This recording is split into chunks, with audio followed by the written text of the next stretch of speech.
Hello, my friends. This is Dr. Ginny Barrow. Welcome to Start the Day with Ginny. What is the one thing you wish you had more of? Please type that in the comments for me. What is the one thing you wish had more of? From my own experience, listening to people that I speak with at audiences that attend my talks, the number one thing, of course, money is up there, but the number one thing that most people want is time. How can you make more time? How can you create more time in your schedule so that you can focus on meaningful activities, things that will move the needle in your career and your life, that can bring you more mental health, that can make your life more enjoyable, that can bring you closer to your relationships, that can help you become a better leader? How can you create more time? That's the focus of this Start the Day with Ginny video today. And if you're listening through my podcast, The Visionary Leaders Circle, I am inviting you today to open up the possibilities as to how you can create more time. And I'm going to share with you 3 strategies that I use to do that. And I learned this from my mentors, and I've applied it, and it works. So here it goes. The number one strategy to create more time in your schedule is to eliminate. What does that mean? Take a look at all the things that you're doing throughout your day. Make a list. Let's do this exercise together. What is it that you do from the minute you wake up until the minute you go to sleep on a given week in general? What you're going to find is if you are being mindful about what you're doing and start writing it down on a notepad or on your phone as you are doing this exercise with me, you will notice that there are things that you're doing during your day that take up time from your schedule that you can eliminate. Get rid of it. It's not adding any value. It's not helping you in any way. It's only something that maybe you inherited, something that you don't even know who uses this one report that you create, but you keep creating it because it's something that you've been doing for years. What can you eliminate from your calendar? What doesn't need to be there where someone else can actually be there, or it's not needed anymore? So that's going to take you a little bit of time because we're going to take this from 2 perspectives. The first perspective is from work. What can you do at work to eliminate? What can you get rid of? That's the first perspective. The second perspective is what can you eliminate at home? Something you do that does not need to be done. That's the first strategy. Eliminate. The second strategy, and this is so powerful, especially if you have been an individual contributor and now you have moved up to be a strategic contributor where you are having an impact through your team. This is a huge transition for so many leaders.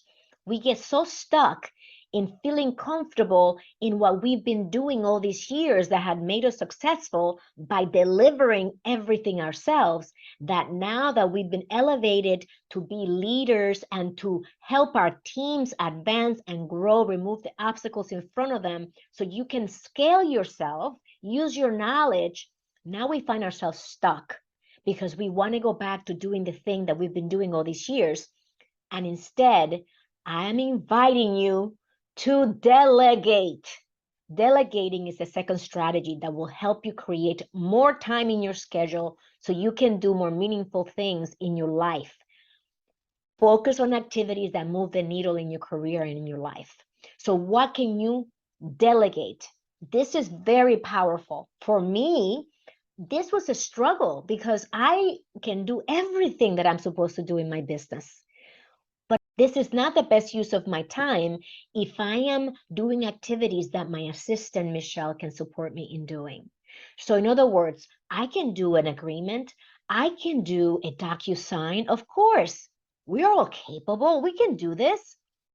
But that is not the best use of my time. So when you delegate, look at all the activities you're doing at work and the activities you're doing at home. What can you delegate to someone else to do because you're not needed to do that activity? Now, there will be things that you will find, for example, when I speak, I can't delegate speaking because that is the core of what I do in my business. So I don't delegate the core activities of my business, the coaching, running my masterminds, doing my speaking engagements, writing my books. That is something that I do myself. But the activities around that support me, the administration, the back end stuff that happens behind the scenes, I can delegate that to Michelle, and she supports me tremendously. She's my right hand. What can you delegate at work? And if you are one of those leaders who's transitioning from being an individual contributor to being in a leadership role, this is going to pay you in spades. Delegate to your team all the activities that they can handle. And you focus on the strategy. You focus on building relationships, on removing obstacles from their way so they can do their job. And you focus on creating the vision for the group, where we're going, what are you creating, how are you advancing, what projects will you be doing, what portfolios of projects will you be handling this coming quarter, this coming 12 months. That is where your company and your organization needs you the most. And at home, what can you delegate? For me, perfect example, cleaning my home. Of course, that is something that I value, living in a clean, organized home. And many of you do too. And if, by the way, you're feeling a little crunchy and you're feeling a little disorganized, I say this with love, take a look at your environment and your space.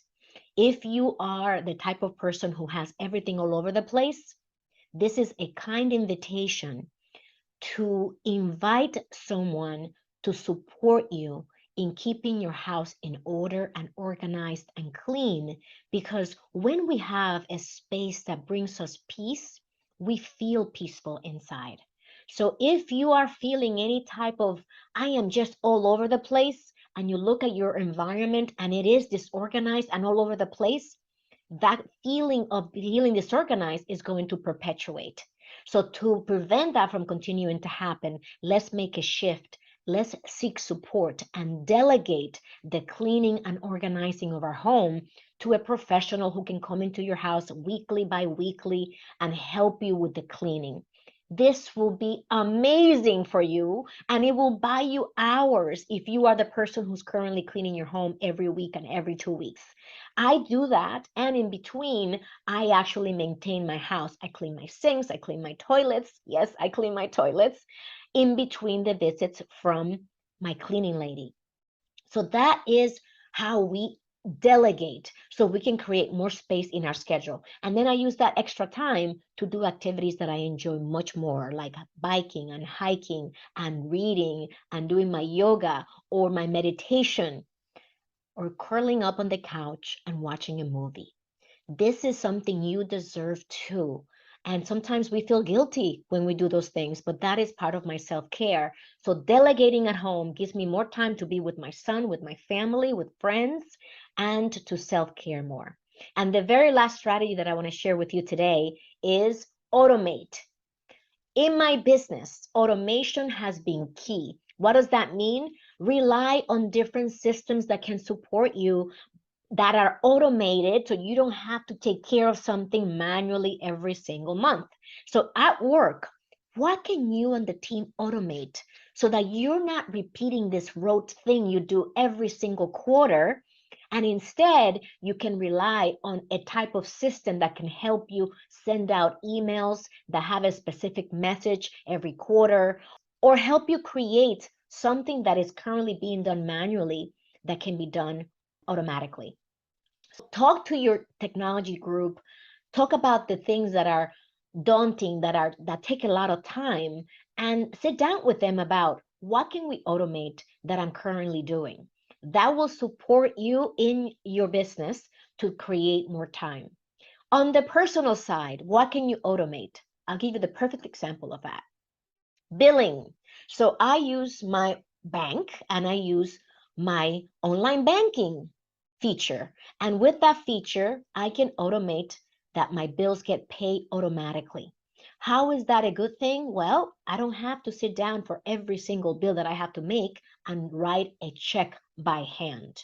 And if you are one of those people who say, Ginny, I don't want my stuff online, I would say, listen, if you don't want anything to happen, we can go under the bed every morning and nothing will happen. But then that's also not living. So take calculated risks, do your research, look at the security of whatever it is that you're automating at home to make sure that you feel comfortable, and automate it so that you get it off your plate and no more having to worry about writing 5, 6, 10 bills a month by hand. Now everything's automated. That's only one example. In my business, I've also automated my calendar. So when I have a new client or a new prospect who wants to meet with me, I will give them my calendar link and they can schedule an appointment. And only if they can find an appointment through my automated link, then I put them in touch with my assistant who can then help them schedule the meeting. So that is another way that I automate. What about you? What are you going to eliminate? What are you going to delegate? And finally, what are you going to automate, both in your life, personally, and in your business, professionally? This is my invitation to you to use this tool, and it has served me tremendously. And I invite you to use it to create more space in your calendar, and you will see how then you can do a lot of the things that I talk about in my talks to my audiences. You can now create time to develop yourself professionally and personally. You can now have more time with loved ones, and you can do with your time what is going to move the needle and have a significant difference in your life and business and career and your role, versus feeling like you are a slave to the calendar and you have no time to do anything. So no longer will you be a slave to time. I hope this serves you. If it does, please leave me a comment. I would love to hear from you, and I would love to hear what was the most significant piece of this Start the Day with Ginny video that impacted you, and how you're going to use this tool of eliminating, delegating, and automating to your advantage. I would love to hear from you. You know where to find me, callwithginny.com. And to join our community and find out what we're up to, join us at executivebound.com. Live with purpose, live with joy.